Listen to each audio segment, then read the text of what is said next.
Hello, Central Pierce Fire and Rescue. My name is Blue Best, and I'm honored to be joined today with Chaplain Glenn Lukey.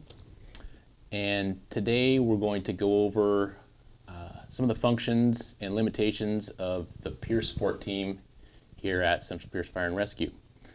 The main objective is to keep that just on the forefront of our minds when we're going on critical calls and know what's available, what we can offer, and what we can't do.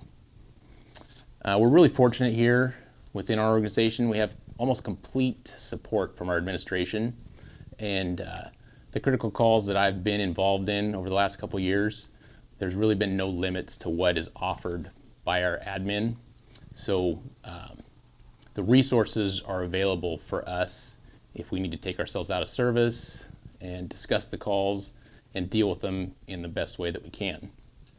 Glenn's been part of the fire service for 54 years as firefighter, a captain, and then the last 10 or 12 years as a chaplain. 12 years. I started in, or actually 13 years now.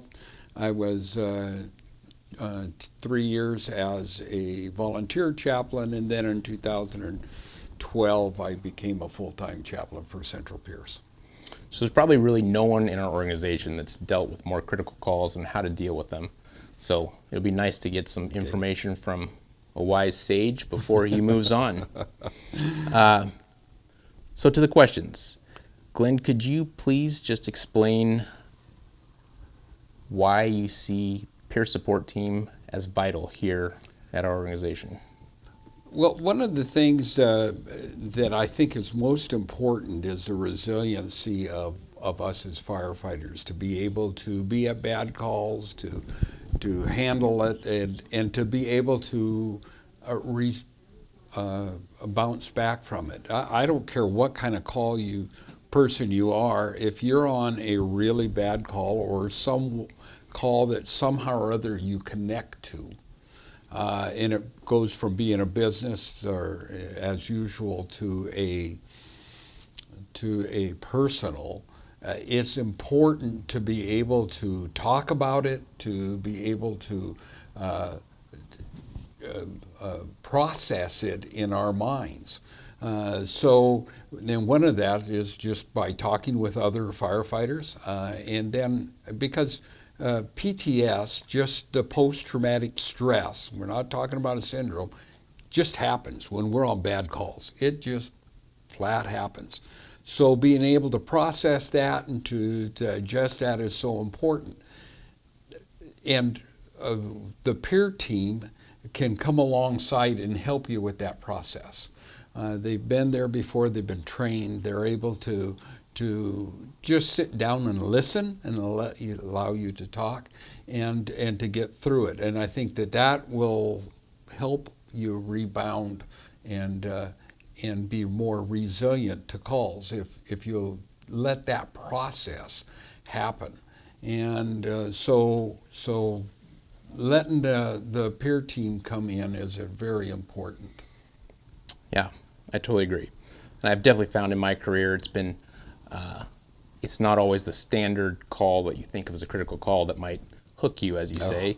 You know, it can be circumstances in your own life. So that peer support team is there for those calls that hook somebody. Yes, most definitely.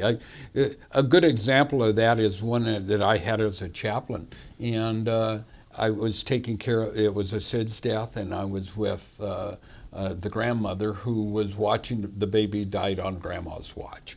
And that night I had to watch my own grandson that was the exact same age, 2 months old. And all of a sudden I found myself just, wow, I couldn't let the poor kid sleep. My hand was on him, not on my watch, not on my watch, you're not going to go on my watch. And it sounds silly, but it's things that happen like that, and you need to be able to process them. And sometimes it means taking an hour or two off, maybe a shift. Maybe it means going home and giving your baby or your kid or your wife a hug, and then you're back to normal. You're able to process it. So that it's just very important. Yeah. So in your career, how have you seen our after action response change to those Oh. psychological critical calls?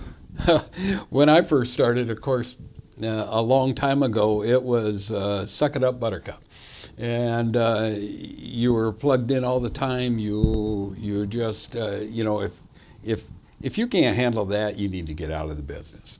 And we lost a lot of people. We lost a lot of good people, and we lost a lot of marriages. We lost a lot of, and if you look at around in other departments, suicides. Yeah. Nearby, we just had one here in Gig Harbor. We don't need that, and the more we can do, and I think as a whole, we're recognizing that. And that's why we now have peer support teams. We're quicker to get people support, to realize when a peer member is not the end answer. All we are is a Band-Aid, and we need to go. It's no different than when we're on a call. When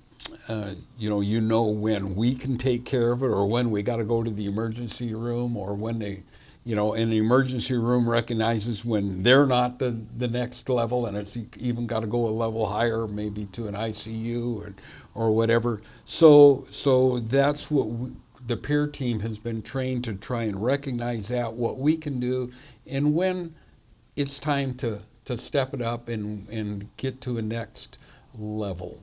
And that's not only just as firefighters with the firefighting, but if you're having trouble with something else, we know where to help on that too. If there's something else that's going on in your life, we can get you maybe to the right source. Yeah. Well, it's a good lead up to the next thing here. Where do you see us currently using the peer support team here at Central Pierce? And then as the back end of that, do you see some spots that we should be using it that we're not currently? Well, I think one of the most important parts is I think the crews themselves haven't yet recognized as a whole, or as some have, but some have, that they are the base of knowing when someone's in trouble. The worst person to know they're in trouble is the person that's in trouble. We're always okay. We've bucked it up one way or another. But it's I think we're improving on the team as a whole, crew understanding, look, I know this guy real well and something's not right. And maybe it's time, if I can't talk to him, to get to alert the team and get them out there. I think we can use some improvement on that yet, but that's just a matter of teaching and culture. Yeah.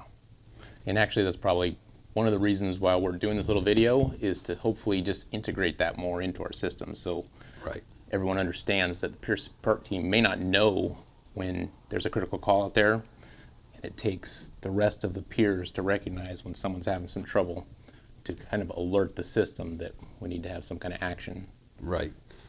So hopefully this video will help get that on the forefront of everyone's mind, and help just propel that system.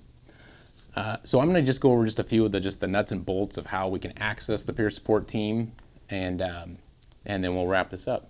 But the peer support members, we're all listed on the info portal, so if anyone wants to access an individual, there's a little bio there, and so hopefully we can connect with someone on that team. It's a pretty diverse group, and that's by design.